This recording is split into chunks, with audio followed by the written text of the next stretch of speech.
Welcome back to the Crash Course Podcast. My name is Craig Crash Collins, joined as always by Brandon Scott, otherwise known as B. Scott. It's March. You know what time it is. It's time for the NCAA Tournament, March Madness. And tonight we're going to get ready for the 2023 NCAA Tournament. We're going to get you ready by giving our outlook for Indiana and Purdue. We're going to fill out our brackets as well as predict who will cut down the nets in Houston. Hope you guys enjoyed. It's going to be a lot of fun. Love doing this podcast every year.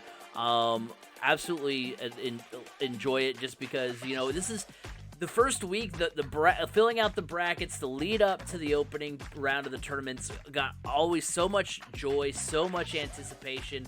It just, you know, it's going to be so much fun to watch, so much fun to get into the weeds here. Like I said, one of my favorite podcasts. I mean, heck, I know a couple of years ago we had to do without, which was sad. We did our fast food bracket that year. That was really good. But that was amazing. Yeah, I was going to say, that bracket was a lot of fun to fill out, too. Just filling out brackets in general is a lot of fun. I mean, I think we should have a bracket about our favorite years of brackets. Yeah, I like that.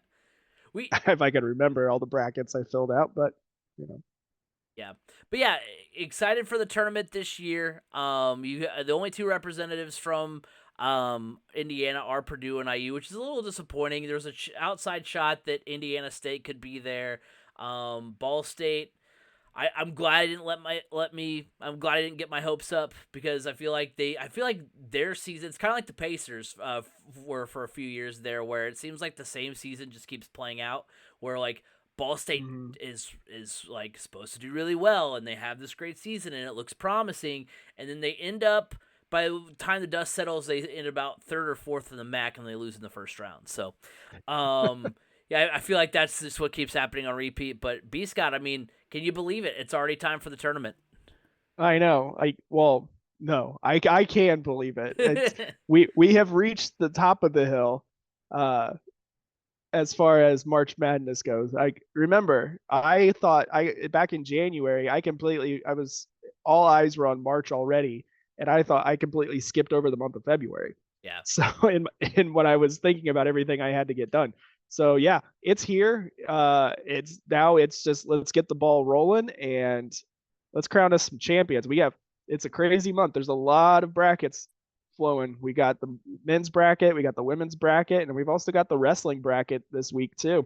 So the brackets are aplenty right now. Yeah, I'm dreaming of brackets. To be honest, I got brackets on the brain. Oh yeah, well, let's not wait any further here. Like I said, two representatives from the state of Indiana in this tournament, IU and Purdue. And you know, you look at Purdue here, number 5 in the country going into the tournament. They're 28-5 on the season, 29-5, 15-5 in the Big East. They had wins over Big East champion Marquette this season, WCC champion number 9 Gonzaga, ACC champion number 21 Duke. They were the number 1 team in the country for a solid chunk of the season. They were 22-1 through the end of January, but their February and March they hit a little bit of a rocky road. I mean, they were 6-4. Or they went 7-4 going into. They were 7-4 after winning the Big Ten yesterday. They went 4-4 in their final 8 regular season games. They did, like I said, win the Big Ten tournament on Sunday over Penn State. They won the regular season title as well. On the IU side, they're number 19. They were 22-11, 12-8 in the Big Ten. Their biggest non-conference win. I mean, we talked about going into the season what their year could look like with games against Arizona, UNC, teams like that. But their biggest non-conference win turned out to be over number 15 Xavier, the Big East runner-up. They did beat UNC, but UNC, of course, did not make the tournament this year. They swept Purdue for the first time since 2012-2013, so 10 years since that's happened. They went 6-3 through February and March, but they did lose to Penn State in the Big Ten tournament and semifinals. So those are their 2 seasons. Purdue, I think, exceeded our expectations, at least exceeded mine. I know Beast got it before the season started. You were a little bit more optimistic.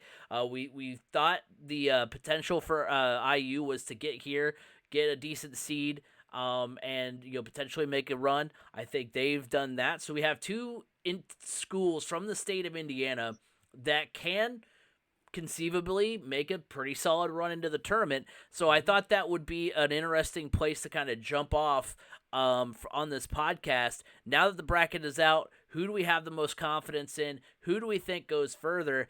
And, I look at IU and Purdue. I think they both can make deep runs into the tournament, like I said. I think I have more confidence in IU making the Sweet 16. IU's run goes through number 13, Kent State, and then the winner of number 5, Miami, and then Drake. I think there's a possibility Drake could pull an upset in that I do. game. Yeah, that was a tough one for me to pick. That's one of the potential 5-12s I think could happen.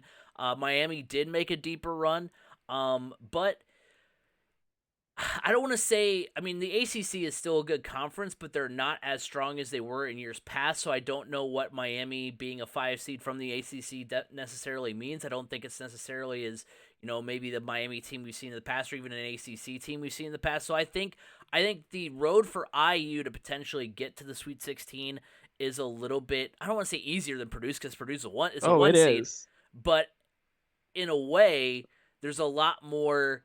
I think there's a lot more hurdles for Purdue as far as being the 1 seed and playing some of those lower seeds that are, yes, they're lower seeds, but they're also pretty scrappy and things like that. Mm-hmm. So it'll be interesting to see what they can do. So I think both teams will make it to the Sweet 16. But as far as going further, I think Purdue ultimately goes further, because I think the biggest thing standing in IU's way, IU fans, I know you'll all get ripped in the comment sections, but you're not getting past Houston, man. If you make it, but it all depends. Is Houston's star player that missed the AAC championship game against Memphis, is he healthy? Is he playing? I mean, if he doesn't play the first 2 rounds, okay, he's got more time to heal up. That's big. If he's not able to go, then that helps. But then you got to run into a buzzsaw potentially of Texas in the Elite Eight. Yeah. So I mean, I mean, yeah. So they get past Houston? Great. I don't think they will. I think Purdue, should they get past kind of some of the gauntlet that they've got to go through, I think I have more faith in them going further. So I think I'm more confident in IU making the Sweet 16, but I think ultimately Purdue goes further, just because I don't, Purdue doesn't have to face a team of the caliber of a Houston until obviously you start getting into the Final Four and the Sweet or the Elite Eight and all that stuff. Yeah, I mean, it's not easy for Purdue. I mean, you look at what Purdue's got. Okay, their first round, either Texas Southern or Farley Dickinson. Well, both of those teams are very small. I think. Well, so here's the Texas Southern, like their tallest player is 6'8". Well, here's the funny thing about that matchup. So you've got a Farley Dickinson team. We'll get into their matchup here in a little bit later, but you've got a Farley Dickinson team that didn't even win their conference tournament. The only reason they got in was because the team that won their conference tournament is not eligible for postseason play. And then you have a Texas Southern team that was 14-20 that won their conference tournament. So, I mean, now granted, this is going to be, famous last words. Who knows? Watch, this will be the 16 over the 1 UMBC for the second time. Yeah, right. But I mean, if there is a 1 seed out there that would have happened to, it's definitely Purdue with their luck come March. Right. But so I think really, I mean, you couldn't have asked for a better. I mean, look. Neither one of those teams has any answer for Zach Edey. No. Well, I was just gonna say, look, I know 1/16 matchups are always, tough no matter what. Or as far as like for the 16 seed, like they're always, I should say it the other way. They're always gonna be an easy matchup, but I can't picture an easier matchup than that. How many times have we seen a 16 seed come out swinging and firing on all cylinders? And they're just not able to keep up the pace that they start off with.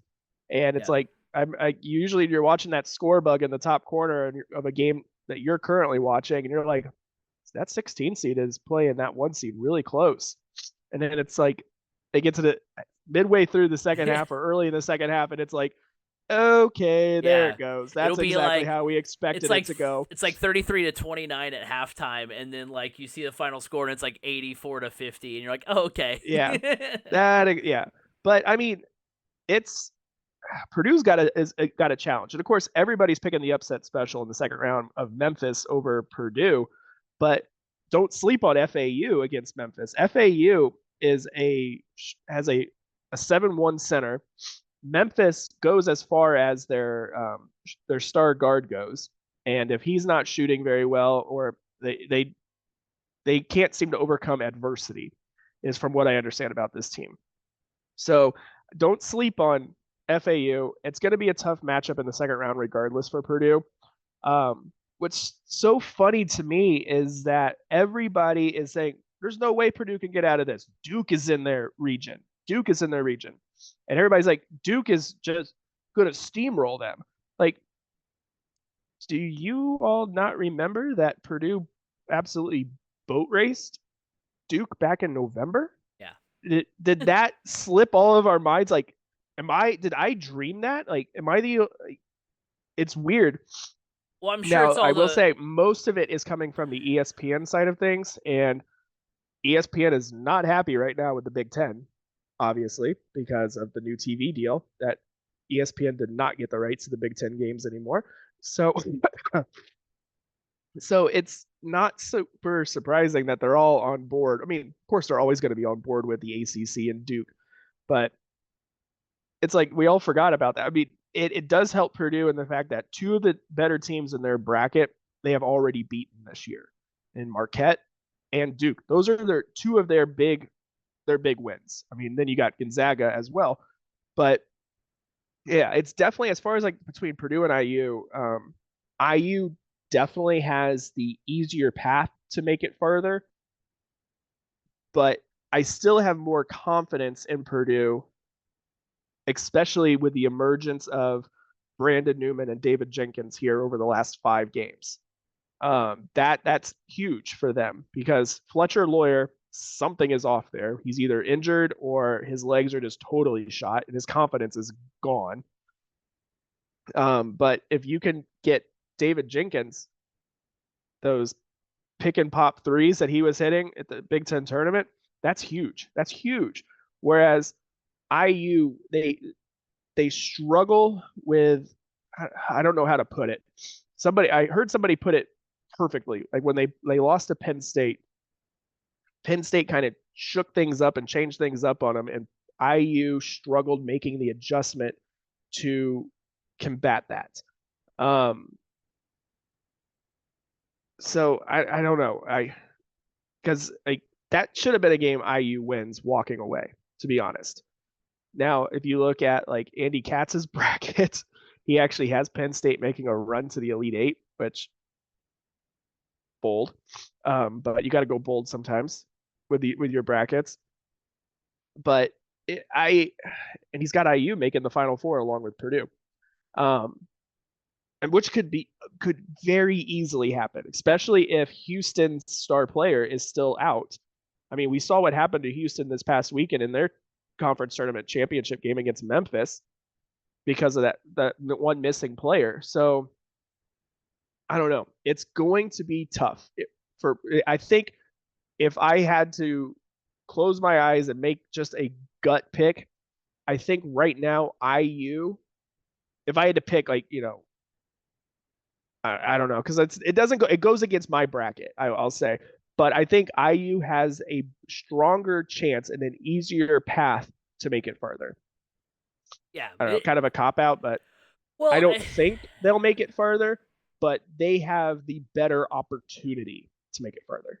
yeah, for sure. I completely agree, and I know it sounds like erroneous because it's like, well, Purdue's a 1 seed, but yeah, there's a lot more at It's stake, they a lot yeah, that's more. a tough path for a 1 seed. Yeah, That's a yeah. really tough path for a one. Yeah. So, I mean, you mentioned it. I mentioned it as far as like what's potentially in our bracket. So let's not delay that any longer. But we are gonna kind of delay it a little bit more because we're gonna get to our friends of the show first. We're gonna about them, and then we'll get into our brackets. So, the Crash Course Podcast is brought to you by Anchor. Looking to start a podcast but don't know where to start? Look no further than Anchor.fm. Anchor allows you to record and edit your podcast right from your computer or mobile device, and will distribute it to other sites such as Apple Podcasts, Google Podcasts, and Spotify. On a budget, not only is Anchor completely free of charge, but will allow you to make money from your podcast with no minimum listenership. Download the free Anchor app or go to anchor.fm to get started. Anchor, it's everything you need to make a podcast in one place. Also, the Crash Course podcast is brought to you by Eat Lunch and Board Game, heard weekly on Apple Podcasts, Google Podcasts, Spotify, and wherever podcasts can be heard. Board games build bridges. Also, before we get into filling out the bracket, I do want to make an announcement. I do have our bracket challenge up. As we've done in past years, I put it on our Facebook page as well as our Twitter page. Said to listen to the podcast tonight.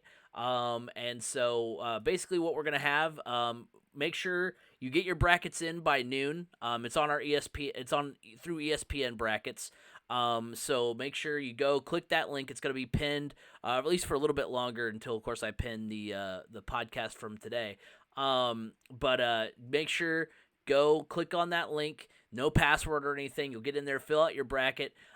Make sure you do that by Thursday, and make sure you're subscribed to the 3C Media YouTube channel. And if you do both of those things and win, you will get a $20 Amazon gift card as well as a shout out on the podcast. So make sure you are locked in there. Make sure you're following us so you can send us a DM or at least send us a screenshot to show that you're subscribed.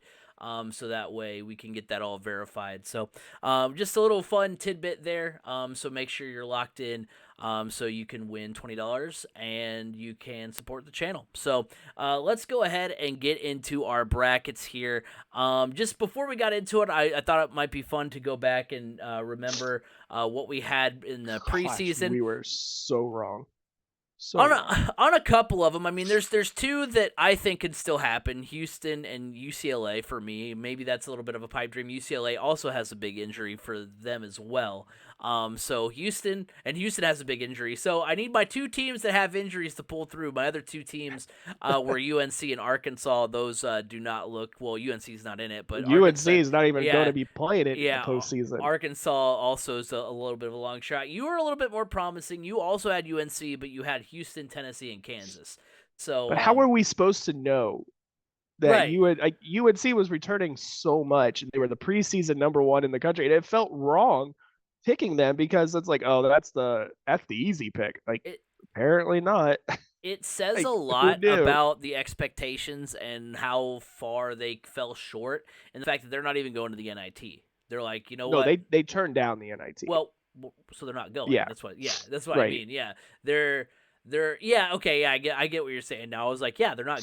You said what I said, but no, I get how that sounded. Yeah, no, they got offered and turned it down. They're not going as in they don't want to go, not as in they weren't invited. So yeah, that tells you all you need to know. But what we're gonna do here, we're gonna go through each region back and forth. I'll go through my South, Beast gotta go through his South, and so on, and then we'll get to our Final Four and championship predictions. So let's go ahead and get into it. South region. For me, my first round looks as followed. You've got Alabama moving on. Not going to waste a whole lot of time there. Alabama wins that game. I've got number 8 Maryland over West Virginia. The Terps have a few more quality wins over teams like Purdue, and Miami. Yeah, it is going to be a good one. The Mountaineers, though, are under 500 versus the top 25 in their conference, so I'm just not super inspired by the Mountaineers there. I've been hearing a lot about Charleston, but I just don't like them over number 5 SDSU, so I'm going with San Diego State. San Diego State has won 10 of their last 11 and is top 10 in defensive efficiency, which is key in slowing down Charleston's high-paced offense, so I'm going San Diego State there. I am going to get into an upset here, though. Give me number 13 Furman over number 4 Virginia. The Paladins average 82 points per game, which is 8th in the country. They have the SoCon Player of the Year, Jalen Slauson, and I mean, what a story. Look, when you go into these tournaments, it's a free-for-all, so I like to pull for the stories. I mean, they're in the tournament for the first time in 43 years, so I think they make a little bit of a run. Give me Furman in that game, the 13 seed moving on. Another upset here. I've got number 11 NC State over number 6 Creighton. This matchup is really close when looking how these two teams stack up. They're offensively and defensively they're about the same. They had a similar win percentage versus the top 25, and their conference and in their conference, and they both also lacked a considerable amount of depth. So I'm going with the Wolfpack here. I have a hunch about that game. Give me number 3 Baylor over number 14 UCSB. Not a whole lot to go into there. Like NC State and Creighton, number 10 Utah State, number 7 Mizzou is another toss-up for me. Similar points per game, similar records in their conference. Utah State is one of the best offenses in the country in terms of offensive efficiency, and that coupled with the Tigers' rebounding woes, I think I'm gonna go Utah State here. So Utah State with the upset over Mizzou, and then I've got number 2 Arizona over number 15 Princeton. In the round of 32, I've got number 1 Alabama over number 8 Maryland. Not taking out the number 1 overall seed quite yet. Then I've got number 5 SDSU over number 13 Furman. The Aztecs, like Charleston, like they did to Charleston, will slow down that opposing offense. The Paladins, that's so good. And I don't like either of my NC State or Utah State hunches well enough to have either of them knocking off the 2 or the 3 seeds. So Arizona State and Baylor both move on. And then in the Sweet 16, I've got number 1 Alabama over SDSU. Finally, the Aztecs have met their defensive match in the Crimson Tide, and the Bama offense is just better. Also, number 1 teams have an 82% win percentage against the number 5 seeds in the NCAA tournament. So give me Bama there. And then I've also got number 2 Arizona over number 3 Baylor. The Wildcats won the Pac-12 tournament, and they're a more complete team than Baylor is, in my opinion. So that brings us to my South final. It's Arizona versus Alabama. It's so close, but I've got the Crimson Tide moving on. They've got a slight edge in point differential and strength of record.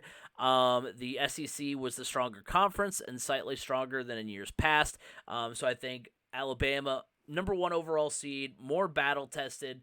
Arizona's got some things to like. They're a good team as well, but I've got Alabama representing the South in the Final Four.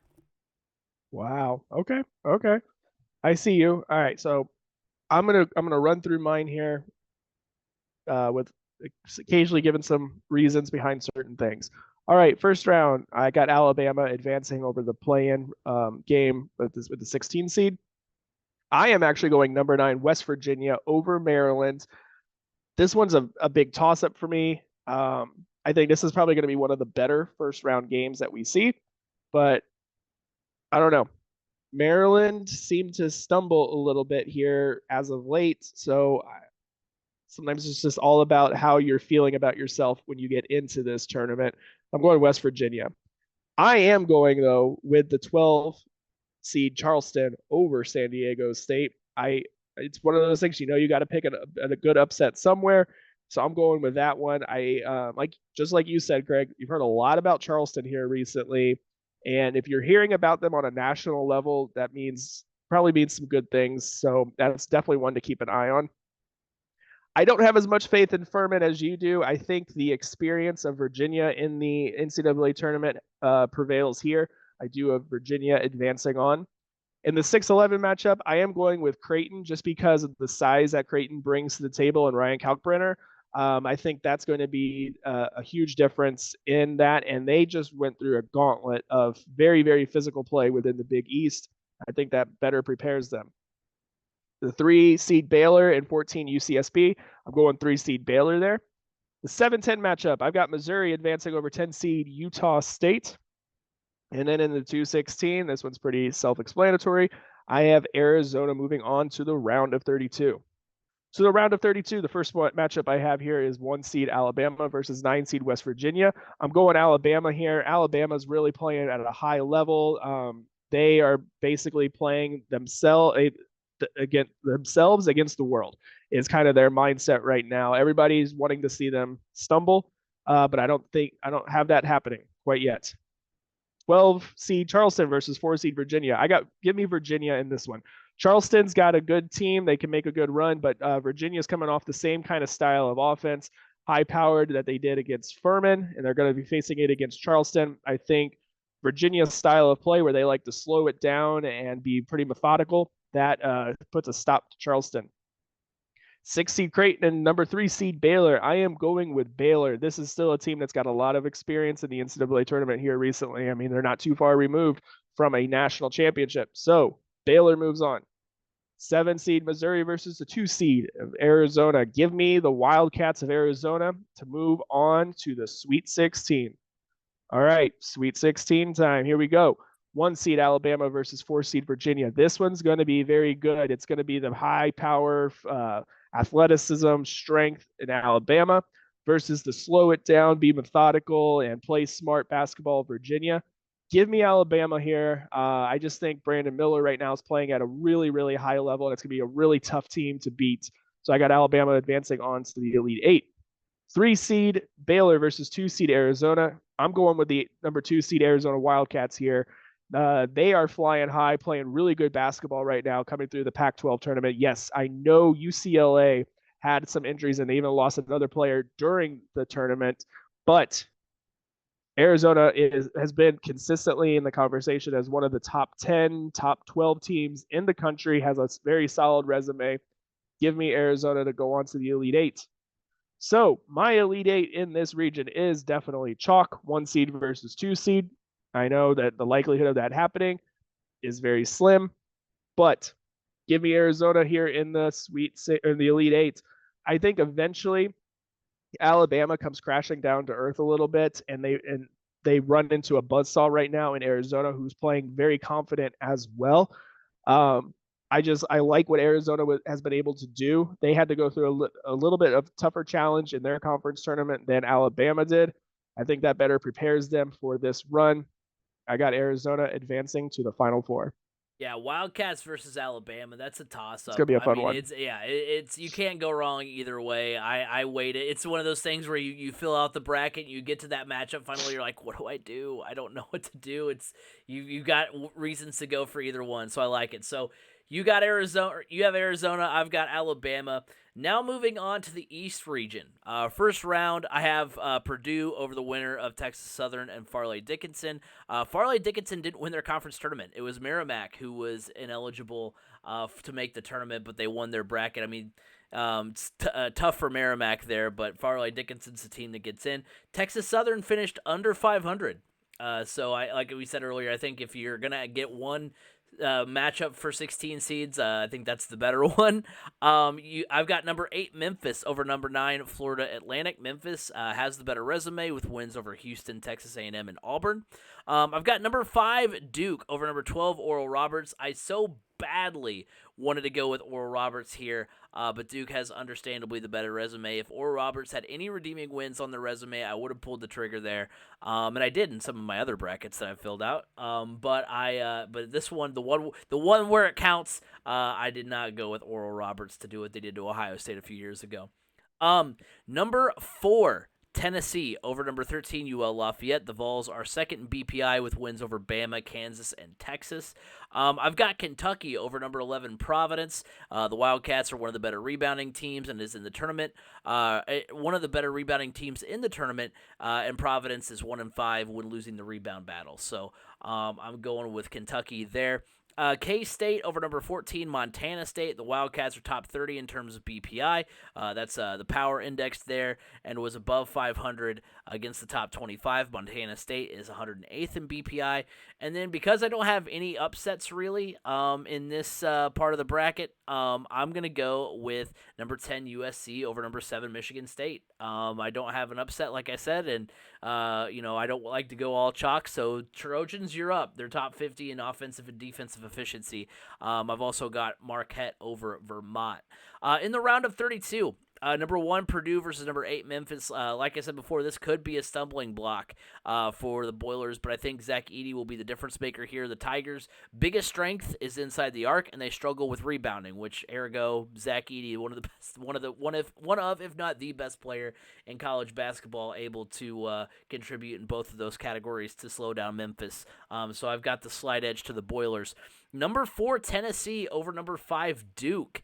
The Vols have a Sweet 16 resume, and they've been more impressive overall this season. They move on. I've got number 6 Kentucky over K-State, the 3 seed. I think Kentucky is a little bit more polished, where K-State tends to turn the ball over and get a little bit more sloppy. So I'm going to give the edge to the Wildcats, but the Wildcats wearing blue, not the ones wearing purple.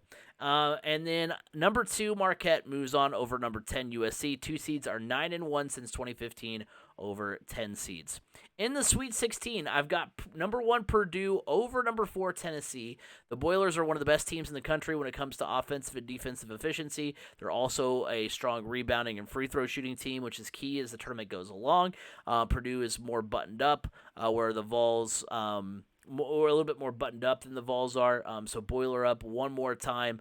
Tennessee also one of the teams that struggles from the free throw line, which I think will come into play as the tournament wears on.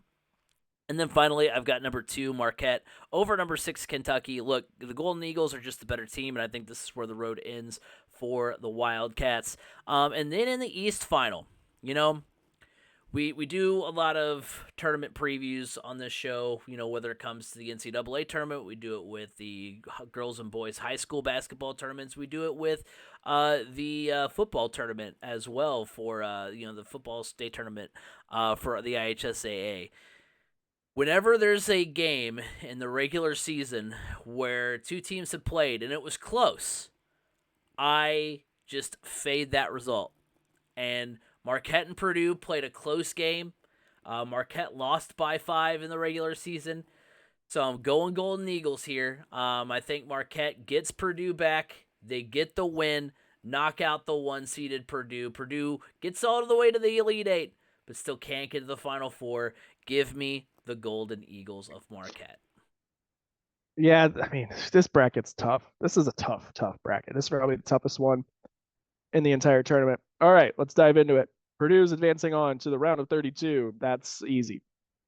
I actually have FAU over Memphis. FAU has a 7'1" center, and Memphis doesn't quite have the size to keep up with that. And I don't know. Everybody, I think Memphis may potentially overlook FAU because right now everybody's picking Memphis over Purdue in the round of 32. I think Memphis trips up right out of the gate. Duke and Oral Roberts, give me Duke. Duke is playing some of the best basketball in the country. What they did, they ran roughshod through the ACC tournament last weekend. I mean, that was an unbelievable showing that they put on. That's a scary team. They're moving on. Tennessee versus Louisiana. Oh, I really want to go with the Raging Cajuns here, but Tennessee is Tennessee. I mean, this is a consistent team here. So I got them moving on. I actually have the upset here, number 11 Providence over Kentucky. I don't have this utmost faith in Kentucky. Here recently, I don't know. There's just something about them. I feel like Providence's physicality is going to give them fits. And I don't know why. I really have quite a bit of confidence in Providence right now. K-State and Montana State. Hey, if this was football, I might be going Montana State, but this is on the hardwood. Give me K-State. Michigan State and USC. I think Michigan State's out to prove something. They looked really bad in the Big Ten tournament in their one game that they played. I think they got embarrassed by that, and they got something to prove. Move them on to the round of 32. Marquette and Vermont, easy one. I got Marquette. Marquette's probably, again, alongside Duke, one of the hottest teams in the country right now. Round of 32, here we go. I got Purdue advancing over FAU. This will be an exciting one because of the size at center between both teams. It could be a good matchup here, but I still got Purdue. I just think Zach Edey is such a sound player, and that's going to give FAU's center some fits. Duke versus Tennessee. This is going to be a good one. This is probably going to be one of the better ones of this bracket.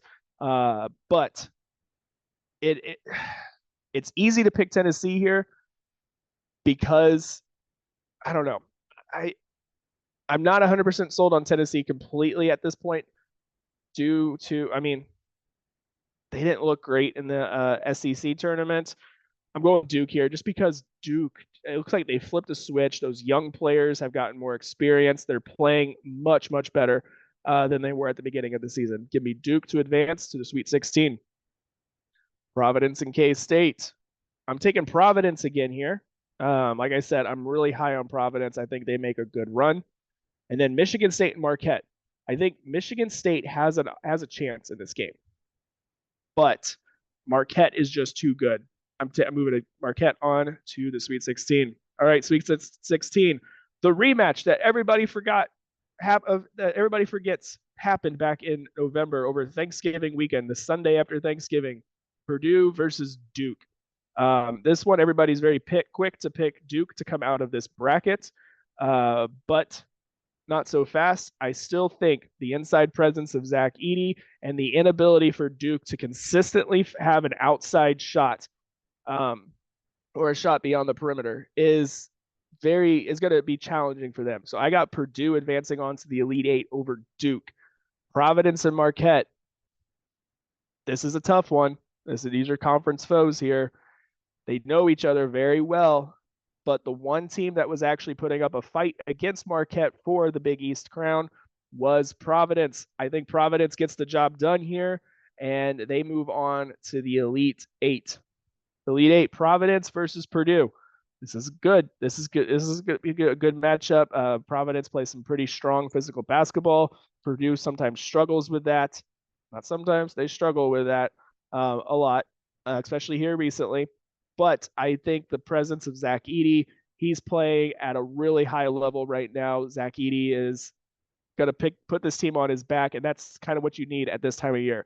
Look, back in 2019, it was Carson Edwards who basically helped Purdue get as far as the Elite Eight. But now I think the inside presence of Zach Edey gets them over the hump for the first time in Matt Pater's tenure, and Purdue is headed to Houston for the Final Four. Hey, I would love to see that result. We'll see if it happens. Moving I on. hope it happens. Yeah, yeah, it would be really cool to see that. That's the bracket I have the least confidence in. If I had to rank them, that's my least confident bracket right there. It's gonna be so tough. Looking at the Midwest, we'll get into that here. Other side of the bracket, the right hand side of the bracket.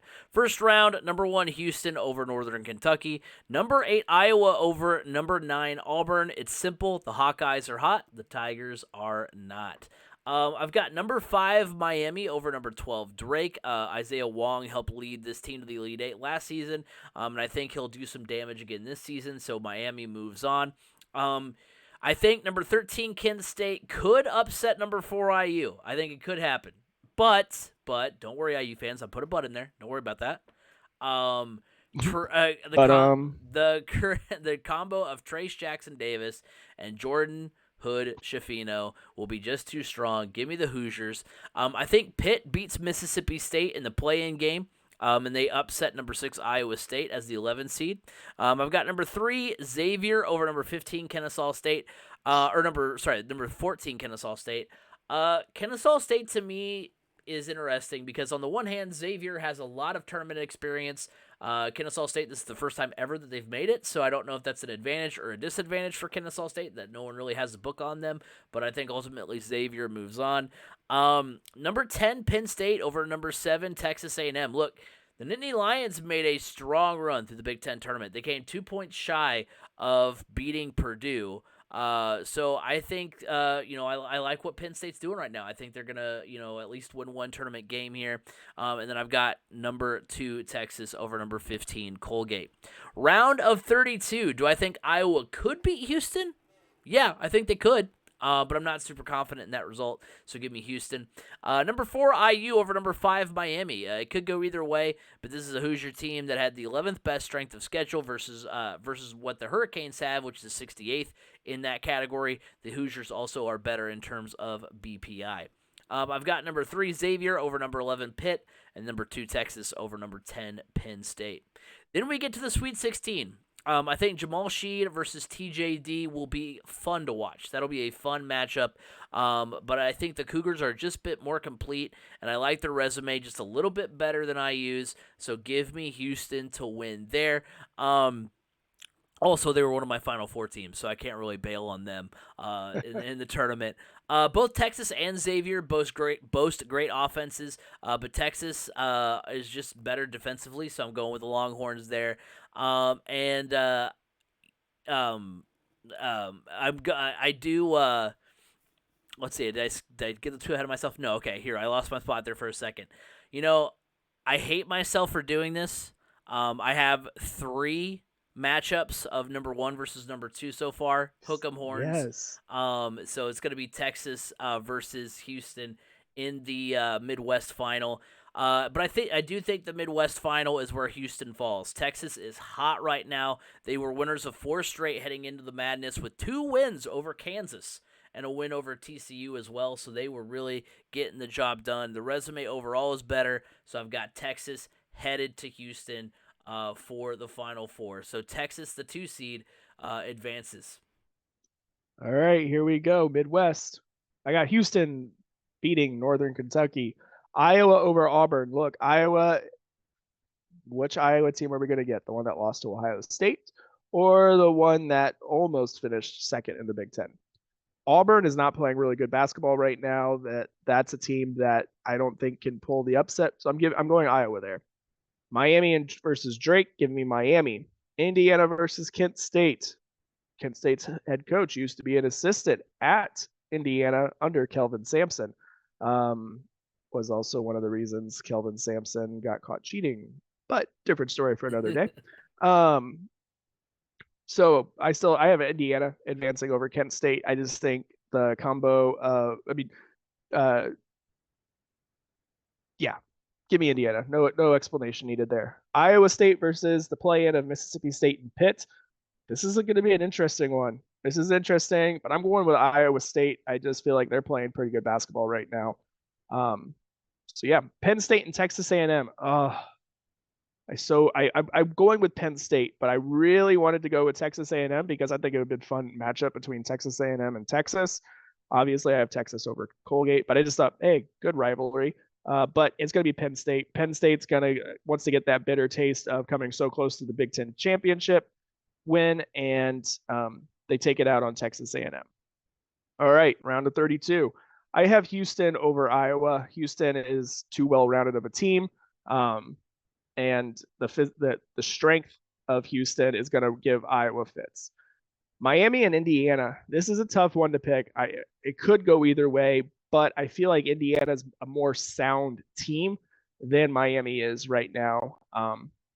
Miami, I'll be admit I don't know much about Miami. I haven't watched too much outside of the Big Ten, but I have more confidence in Indiana right now. I skipped Xavier in the first round. I had Xavier moving on to the round of 32. But Iowa State versus Xavier. I am going with Iowa State here. Xavier is one of those teams you don't know what team you're going to get game to game. But I feel like Iowa State's playing a little bit more consistent, so I'm going with Iowa State. Penn State versus Texas. Sorry, Nittany Lions, but Texas is you're running into a buzzsaw in the Longhorns right now. They're playing some really good basketball. All right, Sweet 16 time. I have Houston beating Indiana. However, if the injuries are still an issue for Houston, this could very easily go to the Hoosiers. But right now, I'm going Houston, but that could very easily change. That's one you want to put it in pencil. You don't want to put that one in pen. And then on the bottom half of that bracket, Iowa State versus Texas. Give me Texas again. The Longhorns are just playing too good of basketball.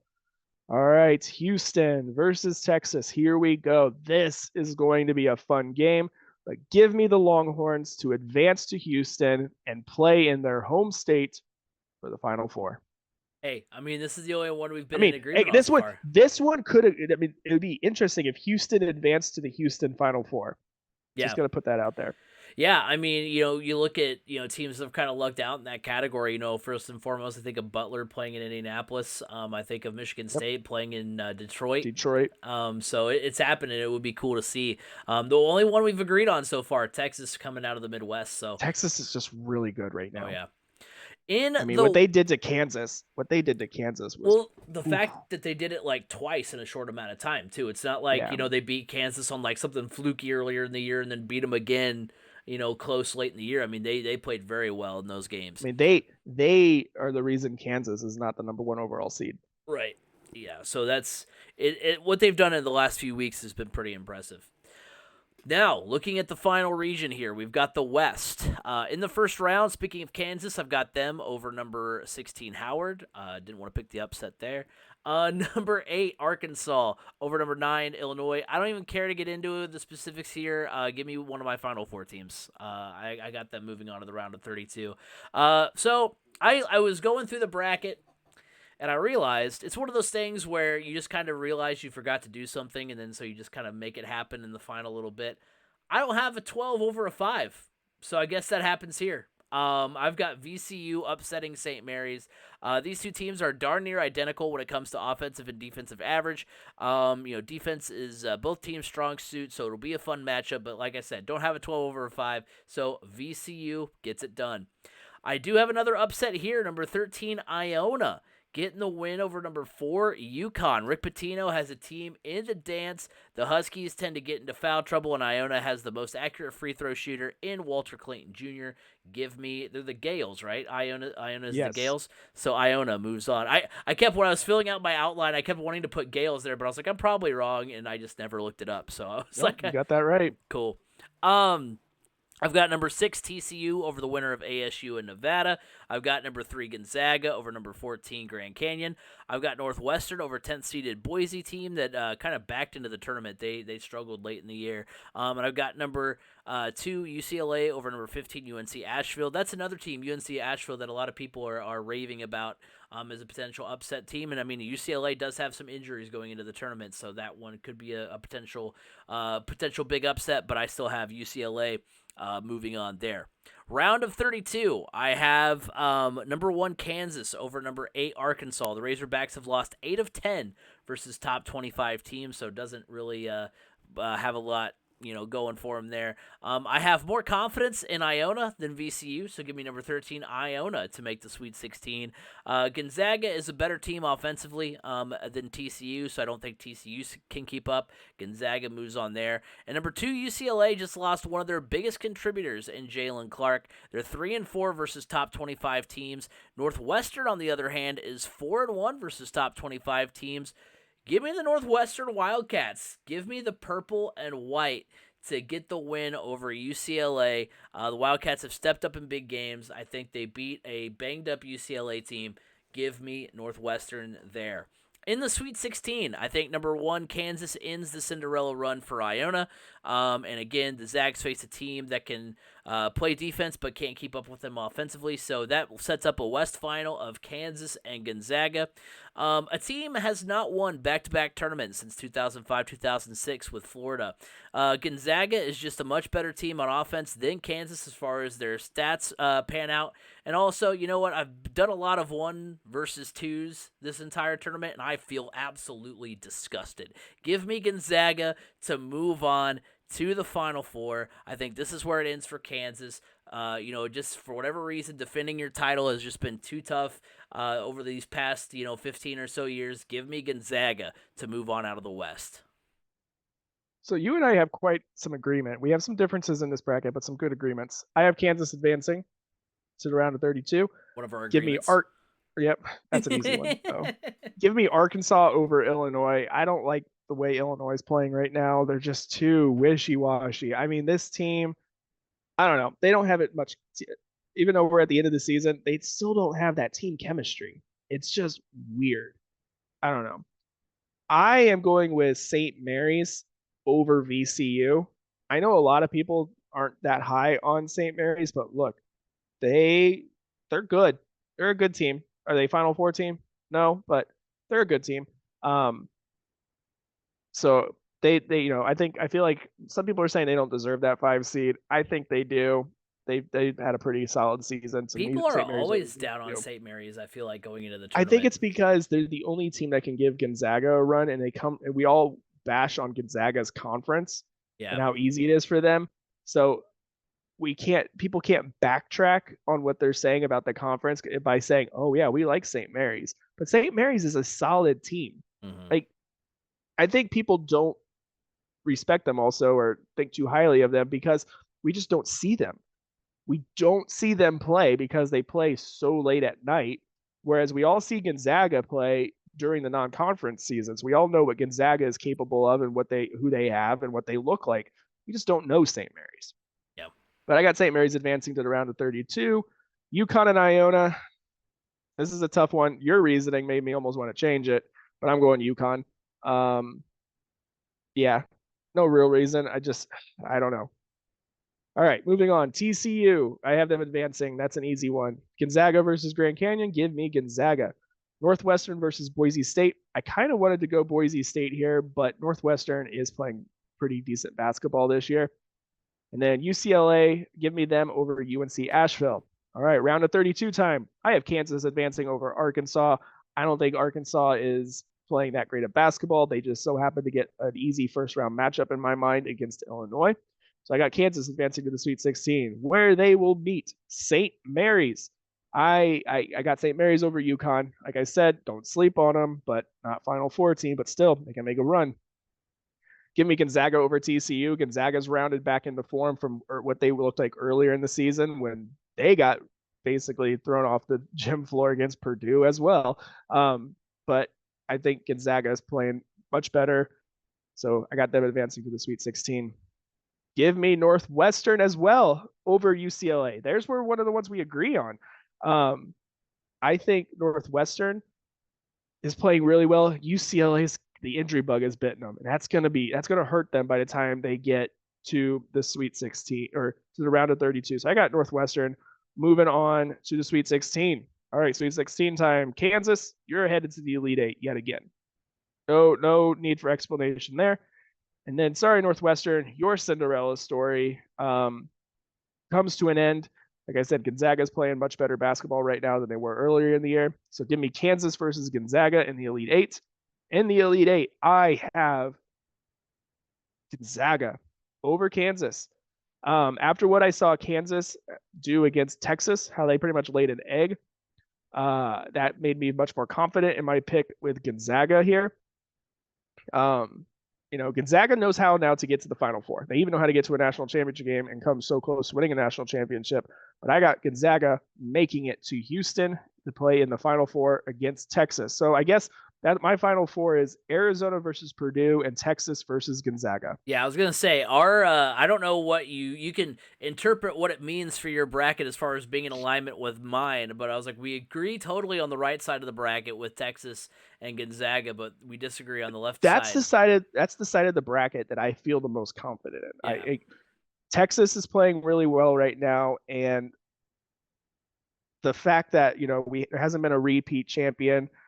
I think there hasn't been a repeat champion since Florida. Florida 0607, yeah. Back in yeah Or 0506. No, yeah, yeah. 0506. It was Wait, no. 0506 because No, North Carolina was 05. It was 06. Yeah. It was 06, yeah. It 06 was 06 07. That's right, because it went North Carolina, Florida, North Carolina, I think. Yeah, they won it. The first time was was spring break of my senior year of high school, and then they won it my freshman year at Purdue, which that was a big deal. We all watched that game. A bunch of us watched that game closely because of our high school buddies Greg Oden and Mike Connolly playing for Ohio State against Florida, and I think Ohio State actually beat Florida earlier in the season that year too. I don't remember. If I remember correctly, they did play against each other, and Ohio State beat them. But because yes, that was that run that Purdue almost knocked off Florida in the round of 32 after they knocked off Arizona when Chris Kramer was hitting buckets from his knees against Chase Buttinger and the Arizona Wildcats. Yeah, we're in agreement on one side of the bracket. We're not in agreement on the other side. Let's go into our Final Four now.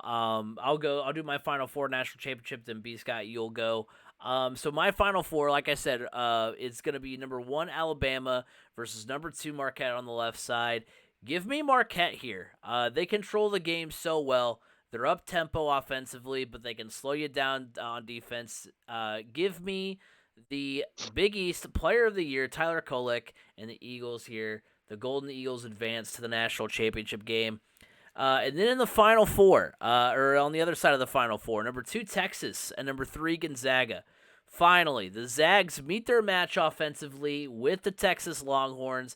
Texas also won the regular season matchup by 20, and while that was by almost 20, and while that was in Austin, it's essentially, I mean, it's basically another home game for Texas. So I go with the Longhorns there. It's one of those things where, we talked about looking at regular season matchups as they played each other. Look, if Gonzaga had lost by 3, I'd be going Zags here. But they got absolutely housed by Texas earlier this season. So give me Texas there.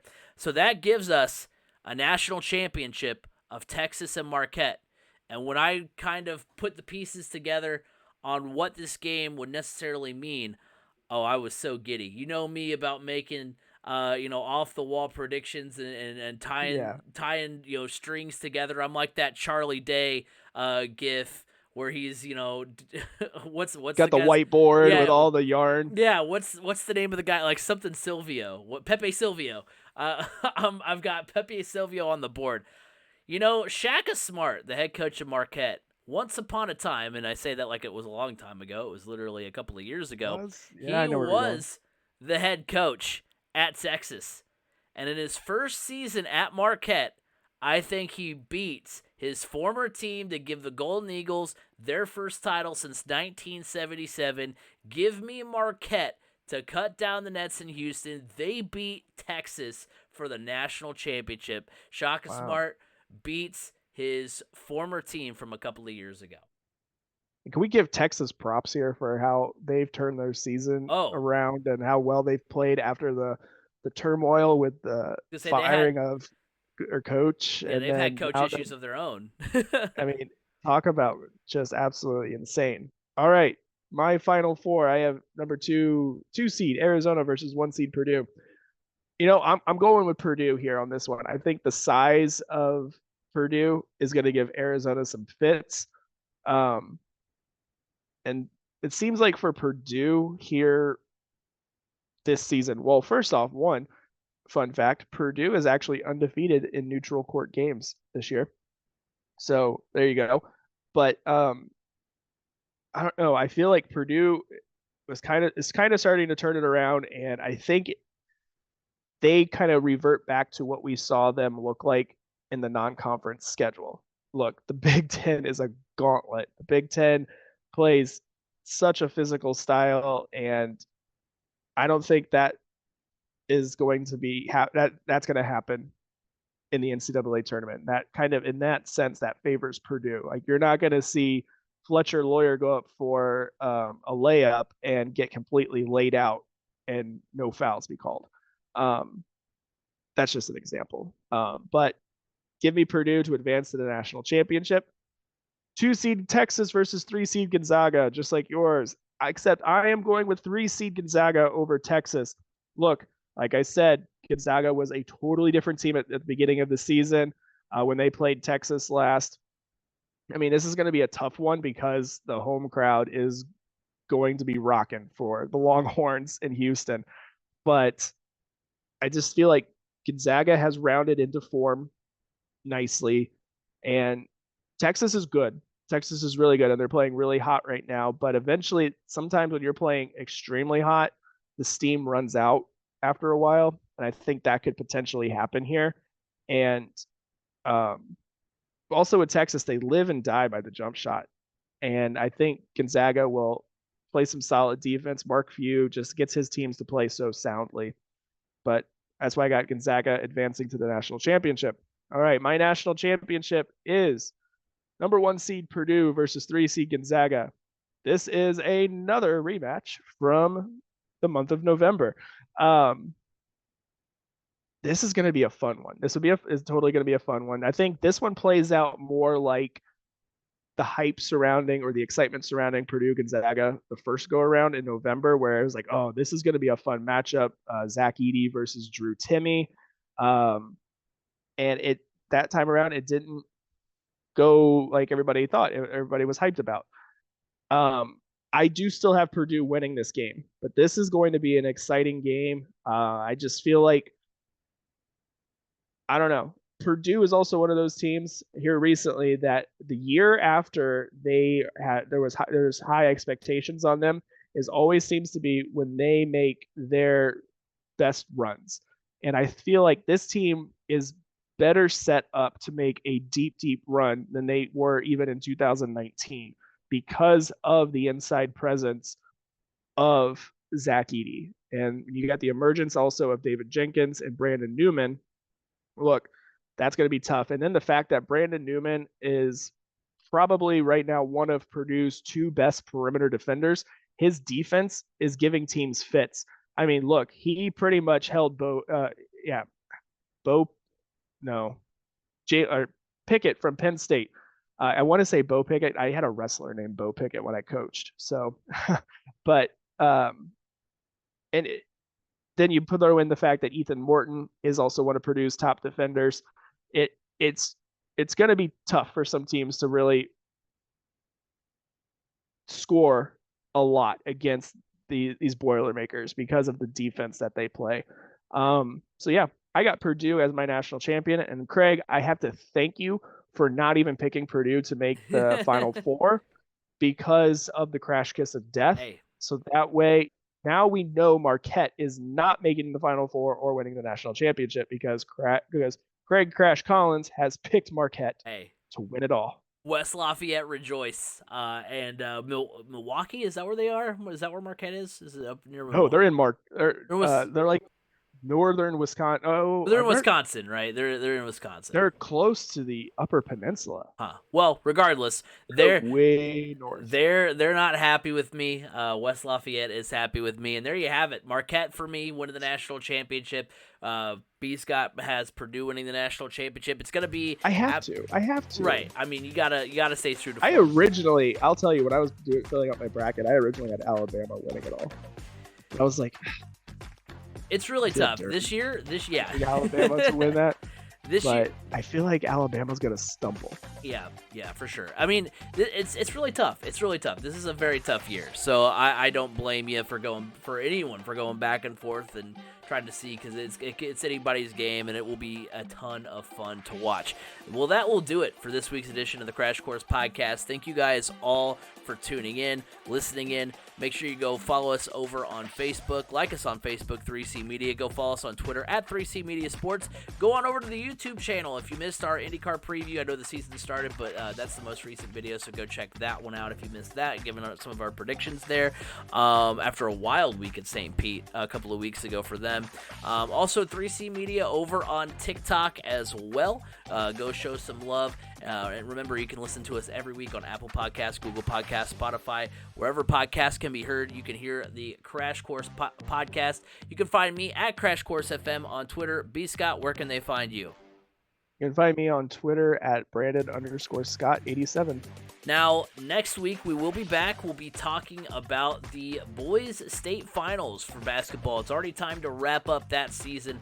It's been a wild tournament on that end as well. One tournament begins, we talk about it. Another tournament ends, we talk about it. So that's going to be a lot of fun. We'll get into the weeds there. But until then, have a good one, everybody. Oh, one more time, reminding. I almost forgot. I forgot something. Make sure you sign up for the tournament challenge. $20 gift card. Make sure you're subscribed. Let us know that you're subscribed. And you can get a shout out from us as well as a $20 gift card. Make sure you look at that on our social media as well. Have a good week, everybody.